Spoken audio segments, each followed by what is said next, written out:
Hi everyone, my name's Amanda and today I'm going to be presenting on HIV and the relevance that it has to social work.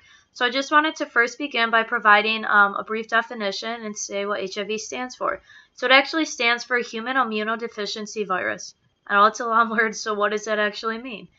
It means that it's a retrovirus that infects and gradually destroys an individual's immune system over time. So we all have cells that are called CD4 cells, and they work to coordinate the immune system to fight against infection.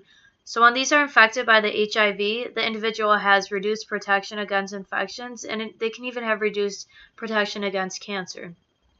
So how is HIV transmitted? It can be transmitted and cause infection only if it gets in the body through there's 4 specific routes.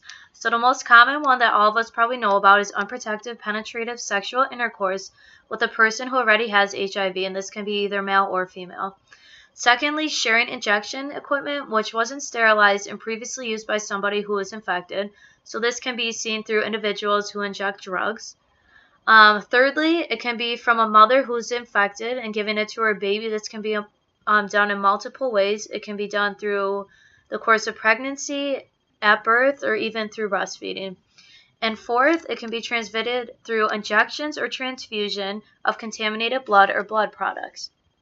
So who is infected? When HIV first emerged in America, it primarily affected male and gay communities, so it was actually referred to as a gay plague. Although HIV currently can infect males, females of all races, ethnicities, religions, etc., it is still looked at as being contaminated within certain communities. So those communities are specifically gay communities, people who inject drugs, and individuals from African American communities. I took it upon myself to do a little more research to see if there is supportive evidence of this, and I did find information from the Center of Disease Control and Prevention.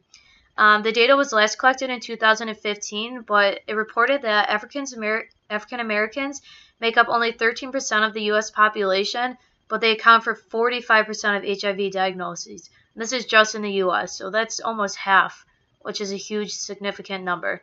And also, gay and bisexual men accounted for 67% of the new HIV diagnoses in comparison to heterosexual individuals. So that is massive. So what does this say about social work? Why am I doing this presentation? So in relation to HIV, social workers have a dual role. So one of those being working in the area of HIV prevention, so advocacy, and secondly, just working with these people who are living and affected by HIV. So I'm working with this population. It is important to keep in mind social justice and recognize the combined impact on people's lives of racism, heterosexism, and HIV discrimination. So these individuals, it's obvious that in the community they're likely to receive unfair treatment, so that it's important that they're treated fair and equal, especially when receiving care from helping professionals like ourselves. It is vital that social workers take an anti-oppressive view in order to give sensitive and empowering services, as well as being able to challenge discriminatory attitudes and advocate for these clients. Discrimination among this population has been found to be a barrier to accessing HIV service and information, so it is crucial that we as social workers follow all of the 5 trauma-informed principles when working with these individuals. So it's important that they feel empowered and that they're safe when they're meeting with us, but also that they collaborate with us and have trust in the relationship and power that they are in charge of making their own lives, their own choices in their own lives. As for circles of sexuality, all the components come into play here, especially sexual identity, when speaking of one's sexual orientation and reproduction. Sexual health is important, and it's important that individuals are aware and educated on safe sex and how to practice it. In closing, HIV is a sensitive topic to discuss, and individuals who contract the virus are faced with discrimination and oppression as a result on a daily basis.